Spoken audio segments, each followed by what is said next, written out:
Shalom Bapak Ibu, Saudaraku yang terkasih, kita berjumpa di dalam Gesit Empower Center Hati Bapa.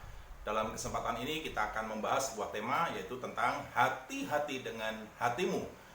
Beberapa waktu yang lalu, Saudaraku, saya sedang mendampingi Livi, anak saya, di dalam persiapan belajar untuk PAT atau penilaian akhir tahun. Nah, dalam ketika saya mendampingi anak saya tersebut, tiba-tiba mata saya tertuju kepada sebuah buku yang sedang dipelajarinya, dan saya membaca sebuah kalimat yang bertuliskan bahwa hati berfungsi sebagai penawar racun.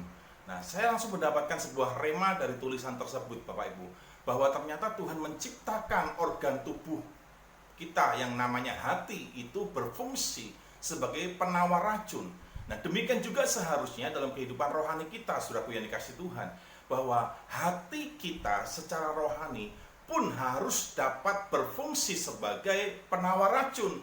Sehingga ketika hal-hal apapun yang tidak baik, hal-hal apapun yang tidak enak, hal-hal apapun yang menyakitkan yang masuk di dalam hati kita, maka ketika kita dapat menawarkan racun-racun tersebut melalui hati kita, saya percaya saudara yang dikasihi Tuhan, kita tidak akan menjadi pribadi yang mudah sakit hati, tidak mudah menjadi pribadi yang tawar hati, tidak mudah untuk menjadi pribadi yang kecewa ataupun yang mengalami kepahitan.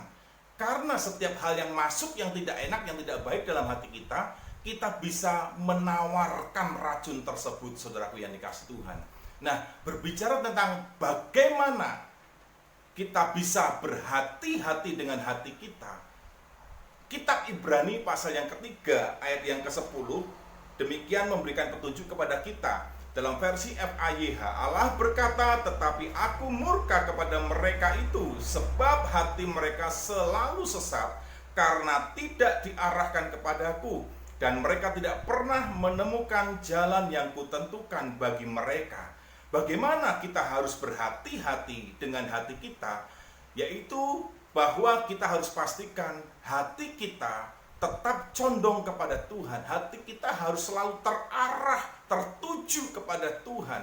Karena jika tidak demikian, saudara yang dikasihi Tuhan, maka Ibrani tadi memberikan petunjuk kepada kita bahwa kita menjadi sesat. Kita jauh dari kebenaran, kita salah jalan, kita tidak punya arah dan tujuan dalam kehidupan ini.